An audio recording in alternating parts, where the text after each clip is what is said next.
I am on here to say a couple of things.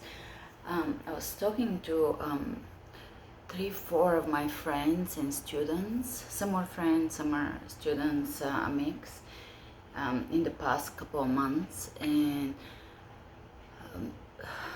we're talking about a lot of two separate but very connected subjects. One is trauma, birth trauma, and the other is diet culture.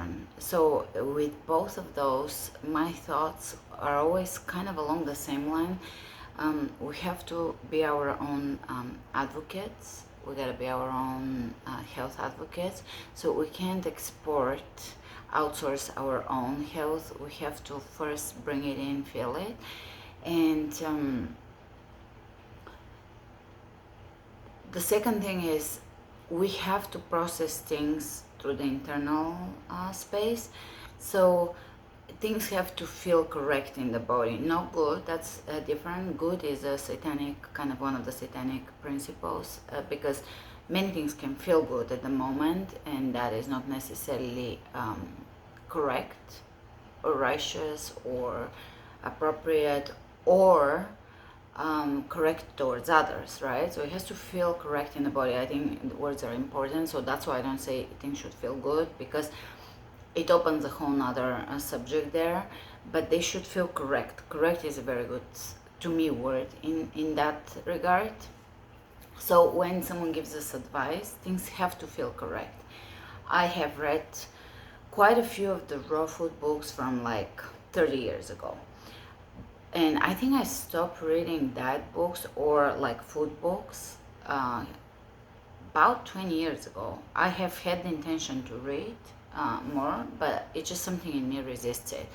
So, and I think it's because once you understand things from the inside out, then there is no need for books. Although people can turn you on to things, so again, you can never go in one extreme. With same with birth, you cannot completely rely only on how it feels, especially because birth is like the hero journey. You're gonna face your own self and doubts and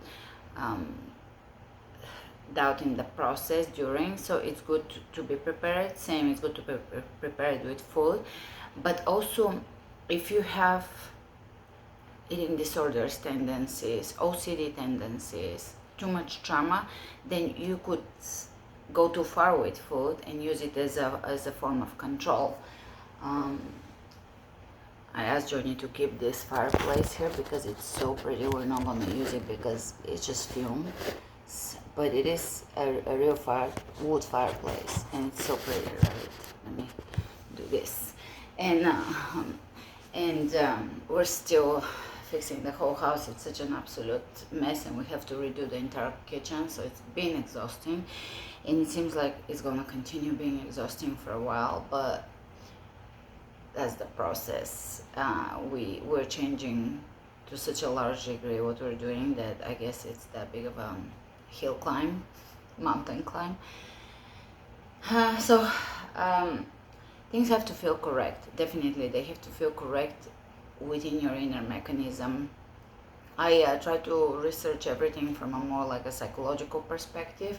So even though I don't like diet books, I do like healing, spiritual kind of contemplation. I love to listen to things that are not manipulated knowledge. Kawan comes to mind, and keep in mind a lot of the people that I have massive respect for in the thought field, I don't agree with their diet approach for me, meaning I agree with their diet approach for them. I think it's correct for them, obviously, but I just respectfully disagree that it is correct for me, right? So you have to have your own strong mind, really strong mind. You have to have a backbone. I think that's one thing. I don't teach that, but that is one thing, maybe because I was born with it. So it's not something I had to build and contemplate and just create. I was born with it. I had to actually work on softening myself so I'm not so, with with the Aries like horns forward. So I've learned to soften, and I do have massive respect for everybody. So I approach people with respect, even when I disagree. And I, as an Aries, tend to disagree with everybody for myself, right? But I can hold space. I can hear people and understand perspectives, right? Where people are coming from. So that is, it doesn't bother me that we're not gonna agree, and I'm not gonna agree for sure on most things. I do like to research, to study health from kind of the more metaphysical perspective, so kind of German new medicine, and even sound healing, where imbalances come in the body before the disease and before the accident. So, for example, I had mold exposure, and after that mold exposure, I had to do a slightly more restrictive diet. My desire was to be very restrictive, but I'm not that type of person that can really follow the guidelines. So I was kind of all over the place still, and it still worked because I was relaxed with it. I thought it would work because I already saw results. But anyways, and typically food would work just alone without herbs and stuff. Herbs can be just kind of like a form of tuning into a consciousness. But with the mode, it usually is imbalancing the field, inner conflict, and then that attracts the situation in your life. Even the Biosonic woman was explaining that she was having an inner conflict. I forget what it was, either anger or resentment towards someone, or indecisiveness towards the situation. So that would create an imbalance in the field of the foot, and then she went for a walk and tripped in a very unusual way and strained her foot or ankle just very slightly for a day.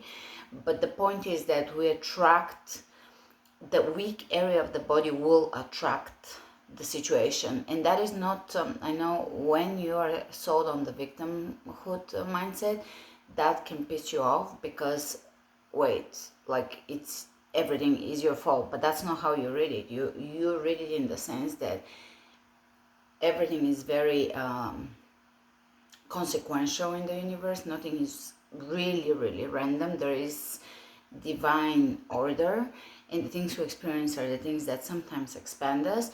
For example, when I had my mold exposure, it was so dramatic, so intense, and because I was in denial with this mold, it took me a while, and by then I had to quit all my teaching jobs and reroute, start a business from home, a website with sales and stuff like this, and that gave me a break from society, and then I could start teaching online, which is ultimately what I wanted to do. So in a sense, it's your higher self preserving you in some way, and teaching you something. I healed through fruit and greens with my cheating things. Say, I don't think I ever quit coffee. I was supposed to, but I didn't have that type of discipline. I ate olives with salt and all the stuff, and it was a short period in which, even with all the, with me not following what I knew is the most healing protocol at the time, it still worked. And because it worked for me right from the get-go, as soon as I shifted from avoiding fruits and sweets and stuff because supposedly they would feed mold, which is completely incorrect. Sugar maybe, but it's processed. But I had such a jump in healing that I knew this is it, and I knew that I'm going through this process so that I understand the power of the diet, the way you sometimes realize the power of movement. And again, everything comes down, back to the mind. So in order to heal, you have to work on the mind. And sometimes food is thought, so it's going to influence your mind. So it's a close loop, like catch-22. You can work only on the one, and then the other will work out. It's approaching both, reclaiming your own personal power, and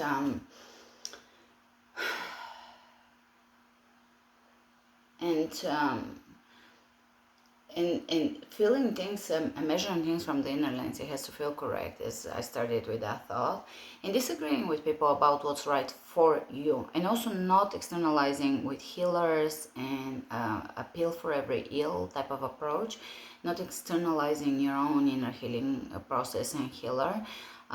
As I said, most people that I have massive respect for in their teaching field, such as Cowan, and I've read he co-authored Nourishing Traditions, and I really love it and agree with it, but not for myself, right? Like, I have to have my own things that I fully feel, and I have a very strong mind, so I fully feel things. Like, I deeply understand them, but not wishy-washy. I don't jump around. I have a very I'm very directional. Anyways, so and that is something some people are, and some people have to learn to be that, but not externalizing to healers or doctors, or because they don't know you, they don't know your it's your job to do it. And that's my classes are that I want to give people the tools, the space, the place, um, um, to find their own personal guidance, because what we're going through, this is right now kind of like awakening, ascension, because we've descended fully into the physical. We're fully um, um, personified now, integrated into the physical. Now we're going to start becoming a little thinner. We're going to start the journey back up. We've descended, now we're ascending. And that's not a negative or a positive, that's the journey. We had to go in and we got to go up. And as we go up, the path upward is that Christed path, which is the sun. And per, Steiner, and not only per Steiner, but you can read it from Steiner in English, and on that path, only you're not gonna rely on temples, on priests, on a middleman, on guides, on rules, on dogma, on religious organizations, on organized belief systems. You're gonna have to find that path from within. You still can be in a community, and you still have respect for the leaders in the community, the priests, etc. But it is going to be the inner path, and that is very different from the previous passages. When we were passing through one to another, we were descending, so everything was through the guides, through the priesthoods, through the priestesses in the temples in, say, Atlantis, which I have memories of. But I was obsessed with Atlantis when I was like 18, 19. I read every book I could get, and I had very strong feeling of the priestesses in the temples.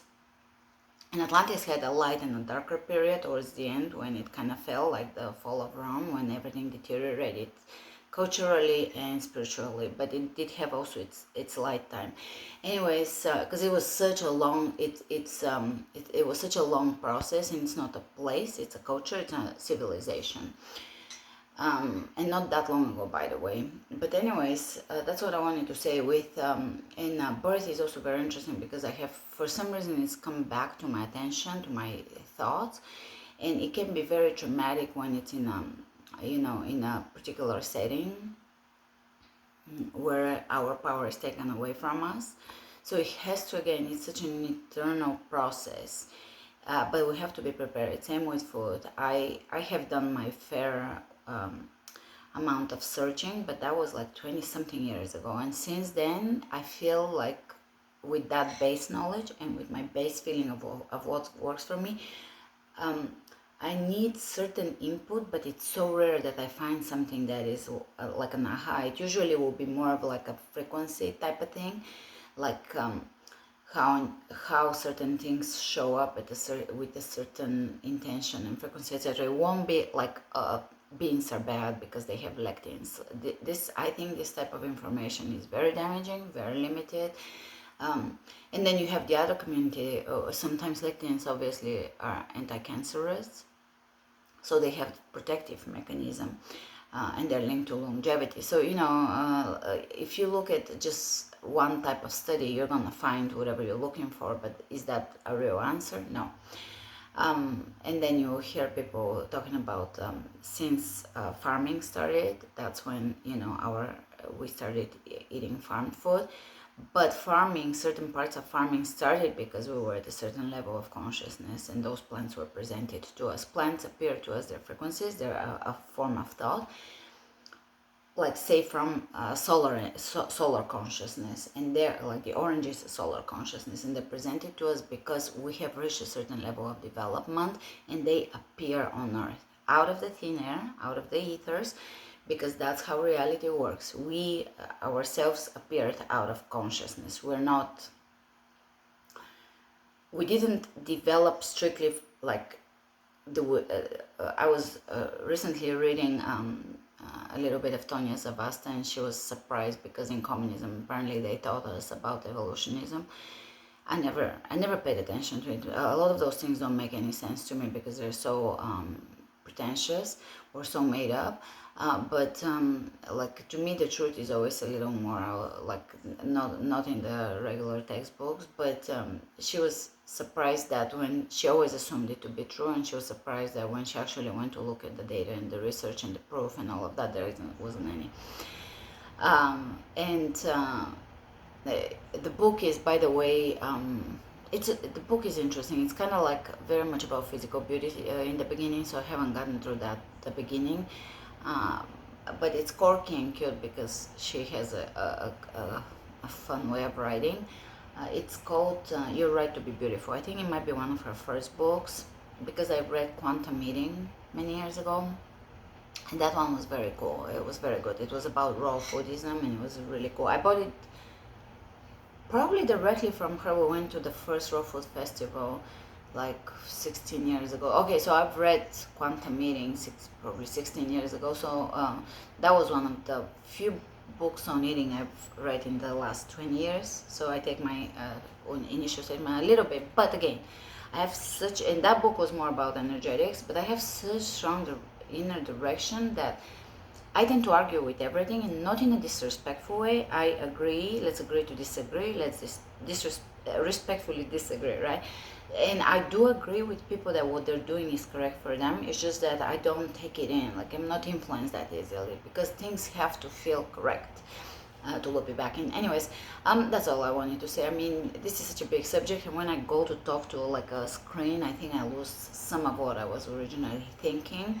It's a little I was gonna do this live, but I think I lose more of my stream of thought even more with live because, you know, it's just kind of this, you can get distracted. But anyways, that is it. If you have any questions, I would like to come back on and chit chat more.